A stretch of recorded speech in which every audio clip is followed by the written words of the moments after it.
Hello મિત્રો, Mitesh Thakor food and blog ચેનલમાં તમારું હાર્દિક સ્વાગત છે। તો મિત્રો, આજે આપણે બનાવશું ટેસ્ટી પનીર ટિક્કાની રેસીપી। તો સૌથી પહેલાં તો 2 મીડિયમ સાઇઝની ડુંગળી લઈને એકદમ નાની નાની ક્રશ કરી લીધી છે અને 2 મીડિયમ સાઇઝના ટામેટાં લઈને એને પણ એક અલગ બાઉલમાં આપણે ક્રશ કરી લઈશું। અને હવે વઘાર માટે આપણે તપેલીમાં આશરે 2 થી 3 ચમચી જેટલું તેલ નાખશું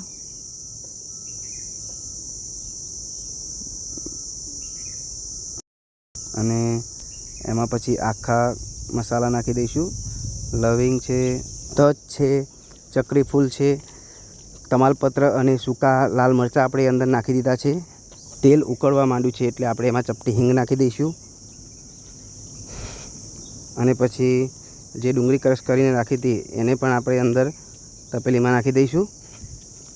ચમચાની મદદથી બરાબર વ્યવસ્થિત રીતે મિક્સ કરી દઈશું જેથી કરીને એકદમ ડુંગળી સરખી વ્યવસ્થિત શેકાઈ જાય। અને મિત્રો, ગેસની ફ્લેમ એકદમ મીડિયમ ટુ લો રાખવાની છે જેથી કરીને ડુંગળીનો વઘાર ચોંટે નહીં। આપણે એક બાજુ ખાંડણીમાં આદુ લસણ મરચાંની પેસ્ટ બનાવીને રાખી હતી, એ પણ આપણે ડુંગળીની જોડે નાખી દઈશું મિત્રો અને ચમચાથી બરાબર એને મિક્સ કરી દઈશું। બસ આ રીતે મિક્સ કરતા રહેવાનું છે મિત્રો, જેથી કરીને ડુંગળી આદુ લસણની પેસ્ટ બધું એકદમ વ્યવસ્થિત રીતે મિક્સ થઈ જાય। અને ટમેટાની પ્યુરી પણ આપણે અંદર એમાં નાખી દઈશું અને ચમચાની મદદથી વ્યવસ્થિત રીતે એને પણ મિક્સ કરી દઈશું।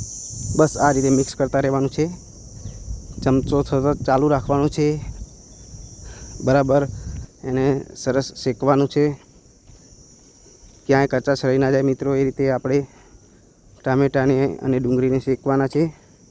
અને આપણે સુહાનાનો તૈયાર રેડીમેડ પનીર ટિક્કા મસાલાનો જે પાવડર હોય છે એમાં પાણી નાખીને પેસ્ટ બનાવીને આપણે આ ડુંગળી અને ટામેટામાં નાખી દઈશું અને વ્યવસ્થિત રીતે એને પણ બરાબર મિક્સ કરી દઈશું અને ધીરે ધીરે એને ચડવા દઈશું। અને જે આપણે પનીર કાપીને નાખ્યું હતું એ પણ આપણે અંદર નાખી દઈશું અને ચમચાની મદદથી એને પણ બરાબર મિક્સ કરી દઈશું જેથી ટોટલી મસાલાનો ટેસ્ટ પનીરમાં એકદમ મસ્ત રીતે ભળી જાય। જો કલર પણ બહુ જોરદાર પકડાયો છે મિત્રો, તમે જોઈ શકો છો।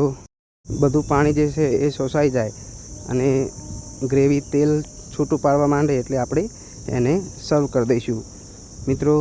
પનીર ટિક્કાની સબ્જીને તમે ખીચડી, ભાત, પરાઠા, નાન અને રોટલી સાથે સર્વ કરી શકો છો। તો મળીએ બીજા વિડીયોમાં। થેન્ક યુ મિત્રો।